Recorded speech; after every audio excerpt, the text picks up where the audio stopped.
Welcome future doctors. Myself Sayyid Akib and you are watching Bio by Akib sir. आज का जो topics हमारा वो है tools of recombinant DNA technology. Recombinant DNA हमने पिछली वीडियो में देख लिया था कैसे बनता है। आज हम इसके बारे में, इसके टूल्स के बारे में जानेंगे। फर्स्ट टूल होता है रिस्ट्रिक्शन एंजाइम।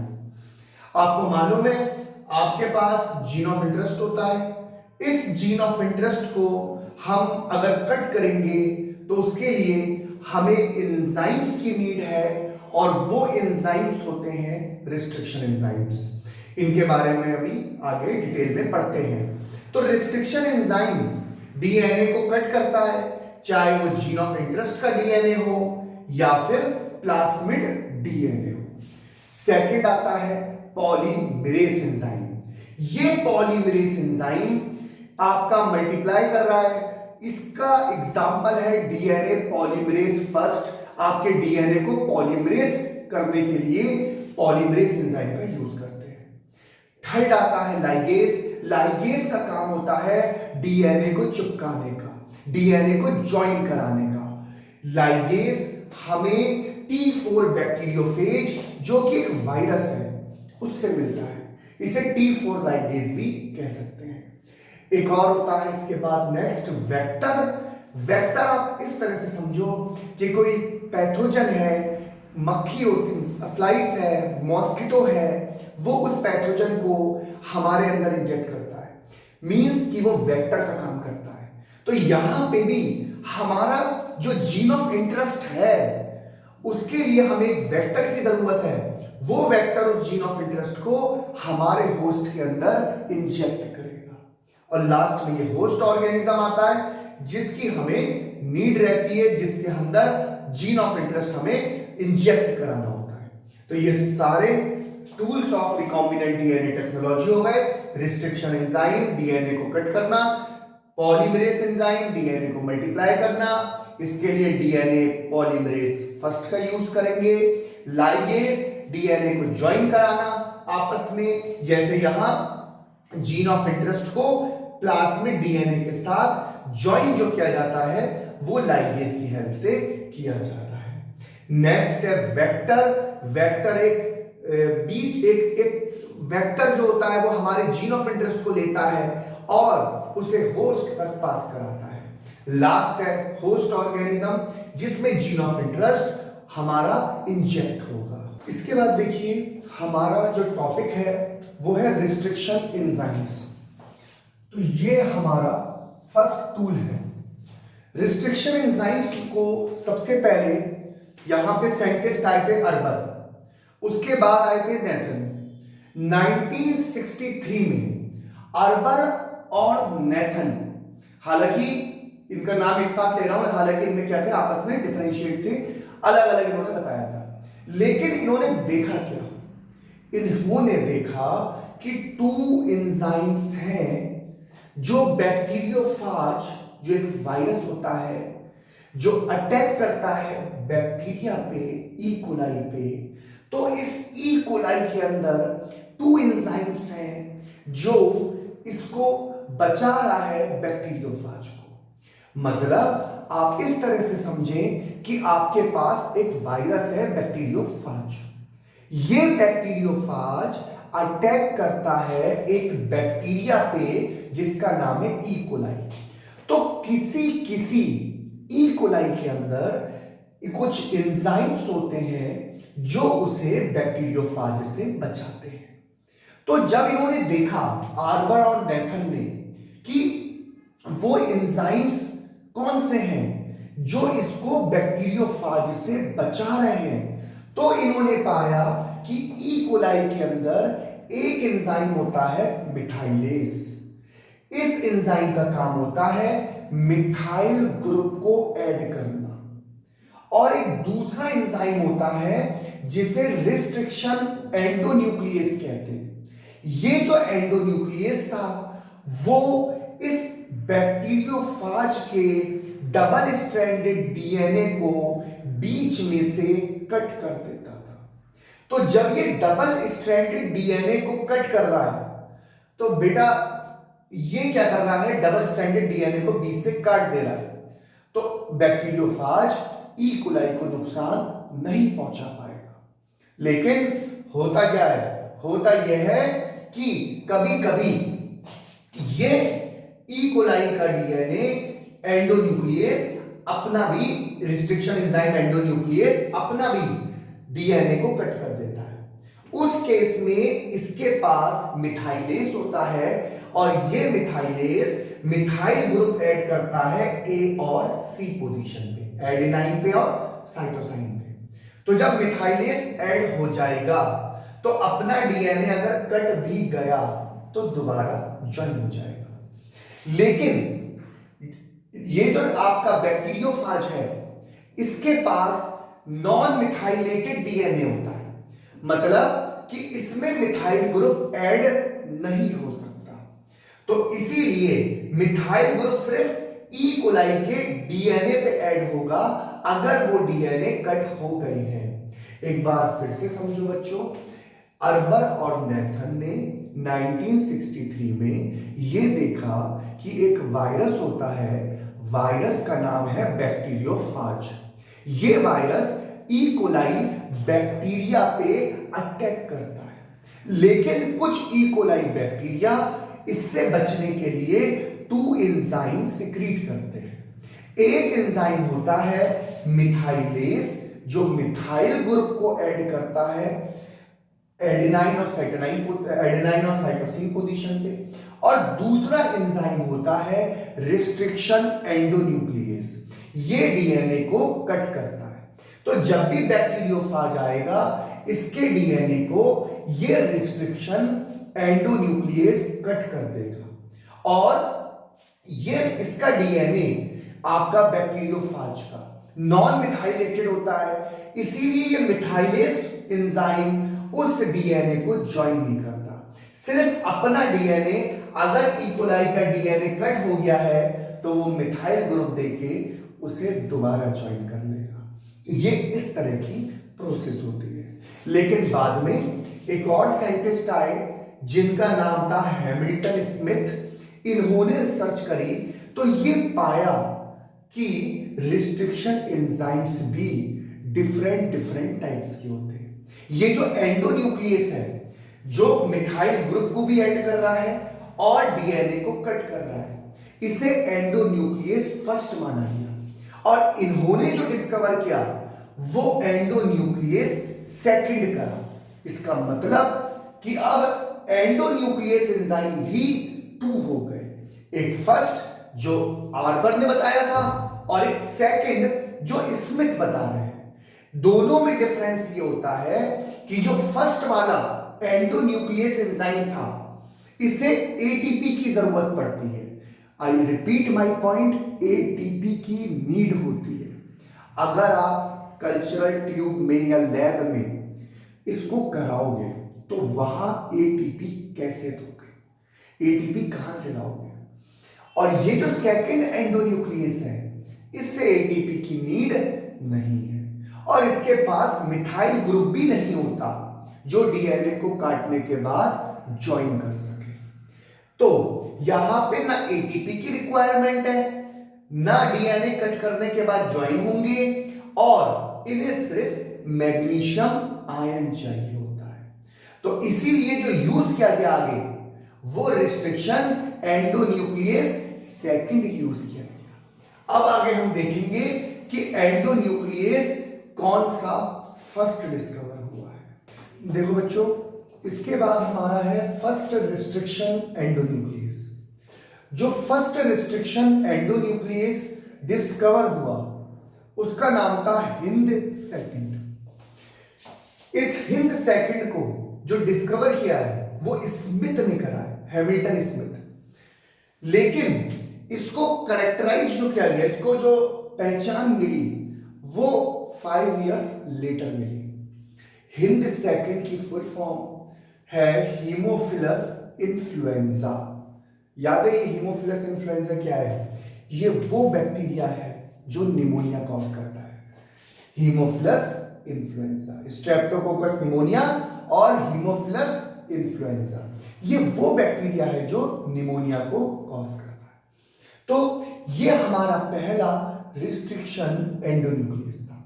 अब हीमोफिलस इन्फ्लुएंजा मतलब हिंद सेकंड, इसमें एक 6 रिकॉग्नाइजेशन सीक्वेंस होता है। देखो बेटा, एक रिकॉग्नाइजेशन सीक्वेंस क्या होता है, जितने ये एंजाइम्स होते हैं, चाहे एक्सोन्यूक्लियस हो चाहे एंडोन्यूक्लियस हो, जो डीएनए को कट करते हैं, इन सब का एक रिकॉग्नाइजेशन सीक्वेंस होता है, एक पहचान होती है। सबके अपने अपने रिकॉग्नाइजेशन सीक्वेंस है। जब डीएनए के अंदर उन्हें अपने रिकॉग्नाइजेशन सीक्वेंस मिलते हैं तो वहां से वो डीएनए को कट कर देते हैं, खास करके एंडोन्यूक्लियस। देखो बेटा, आपको मालूम है डीएनए होता है, अब डीएनए में बेस पेयर होते हैं। मैं यहां एक ड्रॉ करके दिखाता हूं आपको। जैसे ये 5 प्राइम है, तो डीएनए हमेशा रन करता है 5 प्राइम टू 3 प्राइम, और दूसरा स्ट्रैंड रन करता है 3 टू 5 प्राइम। ठीक, अब एंटी पैरेलल पोलैरिटी, अगर ए है, इसके सामने टी होता है, सी के सामने जी होता है, इस तरह से बेस पेयर याद होंगे आपको, ए टी सी जी। अब क्या होता है, ये डीएनए में बेस पेयर होते हैं।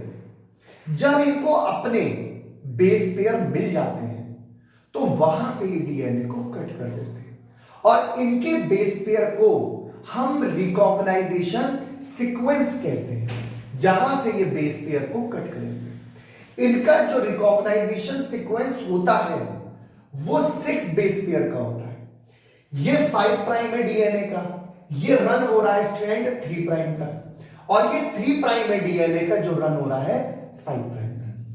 जी टी सी जी ए सी, ये इनके 6 बेस पेयर है, ये इनके रिकॉग्नाइजेशन सीक्वेंस है।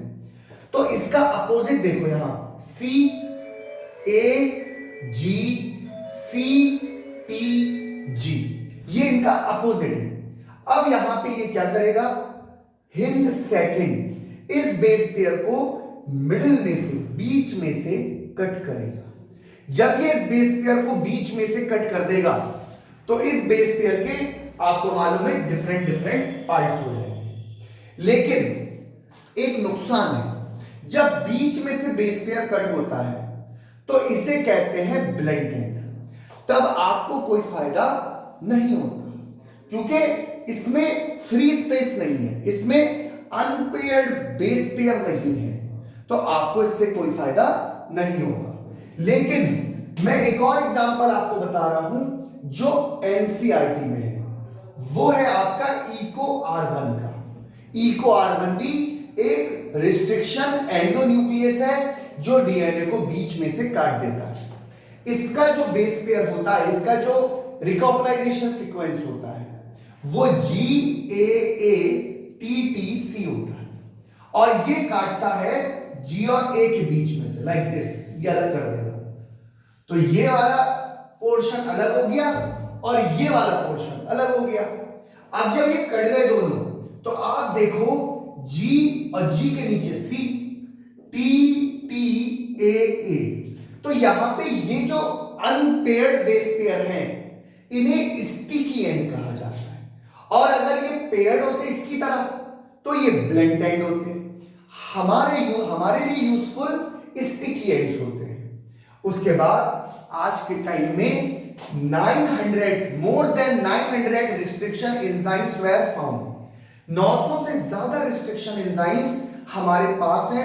ओवर 200 स्ट्रेन्स ऑफ बैक्टीरिया, 230 जो स्ट्रेन्स हैं, जो टाइप्स हैं बैक्टीरिया के, उससे हमने 900 रिस्ट्रिक्शन एंजाइम्स डिस्कवर कर दिए। इससे यह एडवांटेज है कि हमारे पास बहुत चॉइस है। हमें बेस पेयर को कट कराना है, डीएनए को काटना है, तो जो रिस्ट्रिक्शन एंजाइम होगा हम उसको यूज कर लेंगे। ठीक, तो इस तरीके से हमारा फर्स्ट रिस्ट्रिक्शन एंडोन्यूक्लियस डिस्कवर हुआ, that is Hind second, and it was discovered by Hamilton Smith. ये हिंद सेकंड का नाम है Haemophilus influenza that causes pneumonia in living organism. ये कैरेक्टराइज्ड जो हुआ 5 इयर्स लेटर हुआ। इनको रिकॉग्नाइजेशन सीक्वेंस चाहिए होता है जहां से ये डीएनए को कट करते हैं। तो वो रिकॉग्नाइजेशन सीक्वेंस 6 बेस पेयर का होता है जिसमें जी और टी ये कंपलसरी होते हैं और उसके बाद प्यूरिन pyrimidine की चॉइस चलती है। कुल मिला के जो बेस पेयर मैंने लिखा है वो लिखा है जी टी सी जी ए सी। इसका अपोजिट नीचे आ जाएगा और वैसे भी अगर आप देखें जी के सामने हमेशा सी आता है, टी के सामने हमेशा ए आता है। तो ये अपोजिट भी बनते हैं और ये बीच में से कट कर देता है।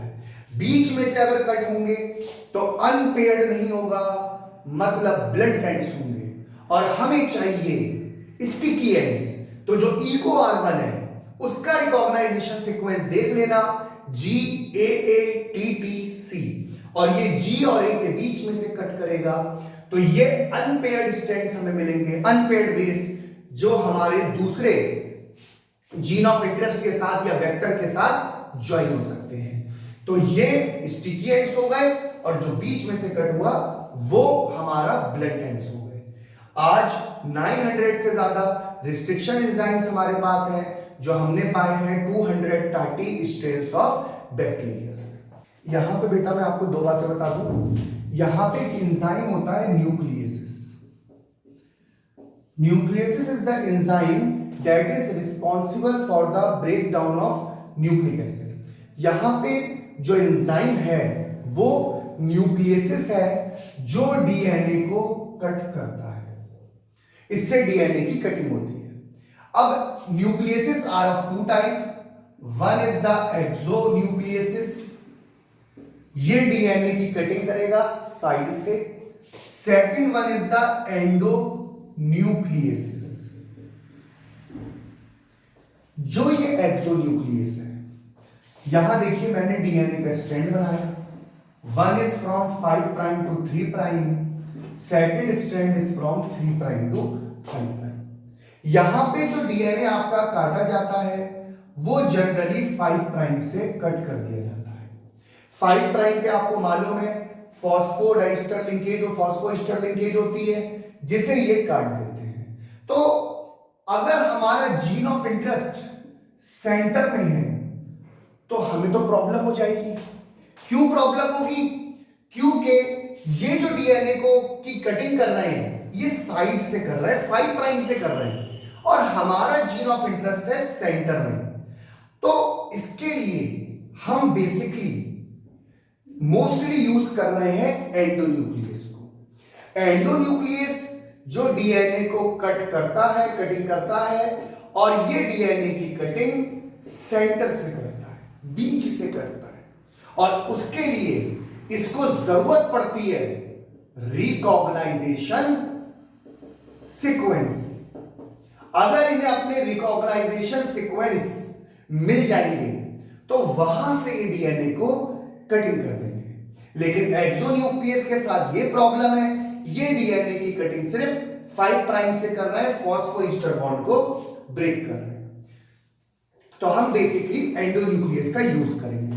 अब बेटा देखो इसमें भी एंडोन्यूक्लियस के मैंने आपको एग्जांपल अभी बताए थे, हिंद सेकंड और इको R1, ये आपकी एनसीईआरटी में गिवन है।